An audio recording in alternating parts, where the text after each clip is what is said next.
I really enjoyed writing it very much. I felt I was sort of trying to communicate things that to me were important.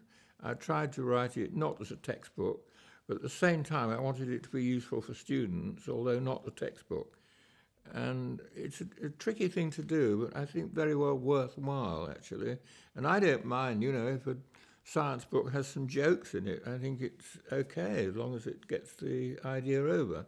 So I got this book out in really quite an austere period of time, not very long after the war, lavishly illustrated, which for a book on visual perception is pretty important. And that's sort of how it happened. And then I enjoy the process of writing, having a conversation with oneself and realizing in the middle of the night one has been a complete idiot about something, you know. It's just the same as somebody else calling you an idiot. You sort of shudder. You think, God, how could I have been so dense? Exactly the same sort of thing. But to my mind, this discussion with yourself when you're writing is really what makes one a creative person, if that's possible to be.